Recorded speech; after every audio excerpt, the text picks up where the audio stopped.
आज सुबह एक बहुत ही पुरानी बात याद आ गई मुझे। जब मेरी मम्मी एक्सपायर हो गई थी तो हम लोग हरिद्वार गए थे अस्थि विसर्जन करने के लिए। तो जब हम लोग आ रहे थे तो हमारी ट्रेन थोड़ी लेट हो गई थी। हम लोग रेलवे स्टेशन पे ही बैठ के वेट कर रहे थे ट्रेन का। तो वहीं पास में ही हमारे मतलब बगल में ही एक अंकल भी बैठे हुए थे। काफ़ी बुजुर्ग थे और उनके पास एक छोटा सा बैग था। वो लेके वो बैठे हुए थे। तो हमने चाय पी रहे थे हम लोग, हमने चाय ऑफ़र करी तो उन्होंने ले ली। फिर उसके बाद वो बात करने लग गए। तो मैंने उनसे पूछा कि मतलब आपको कहाँ जाना है? तो वो यूपी का कोई एरिया बता रहे थे कि वहाँ जाना है। तो मैंने कहा आप अकेले हैं? तो उन्होंने बोला कि नहीं, मेरा बेटा है और वो ट्रेन पता करने गया है। तो मैंने कहा अच्छा। अब काफ़ी देर हो गई, हमें भी बैठे हुए काफ़ी देर हो गई, हम और भी उनसे बातें करते रहे। काफ़ी देर तक उनका बेटा नहीं आया। तो मैंने कहा अंकल अभी तो आपके बेटे आए नहीं है?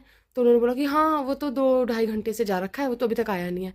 अब जब उन्होंने ऐसा बोला ना कि वो 2 ढाई घंटे से जा रखा है, तो मुझे मतलब कहीं ना कहीं ये आइडिया हो गया कि शायद वो छोड़ के इनको चला गया है। काफ़ी देर हो गई हमें भी बैठे हुए। फिर हम सर्दियों का टाइम था, सर्दियों में ट्रेन ट्रेन यहाँ लेट ही हो जाती है क्योंकि कोहरा होता है बहुत ज़्यादा।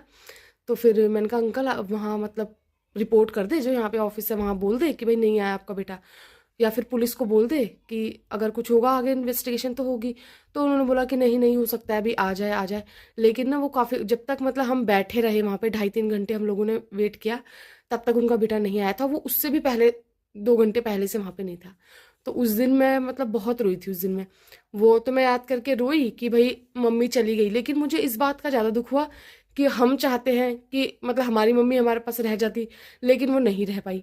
और जिनके पास उनके पिता है, ठीक है, वो अपने पिता को वो रेलवे स्टेशन पे छोड़ के चले गए। मुझे उस दिन बहुत बुरा लगा और मुझे ये भी लगा, लेकिन एक बात और भी है, मुझे लगता है कि शायद ये कर्मों का भी फल होता है जो हम अपने बच्चों के साथ आज कर रहे हैं। जैसा मैं व्यवहार अपने बच्चे के संग आज कर रही हूँ, जब मैं बुजुर्ग हो जाऊंगी तो शायद वही वो मुझे पलट के देने वाला है, या जो मैं अपने सास ससुर के साथ कर रही हूँ वही मेरा बच्चा मुझे वापस देगा। मैं ये सोच रही थी कि मतलब कैसे बच्चे होते होंगे ना जो अपने माता पिता को छोड़ देते हैं ऐसे। या तो उन्हें कोई अनाथ आश्रम में कुछ अरेंज करना चाहिए था, लेकिन वो इसलिए छोड़ जाते हैं कि शायद कहीं ना कहीं तो माता पिता बोलेंगे किसी ना किसी को।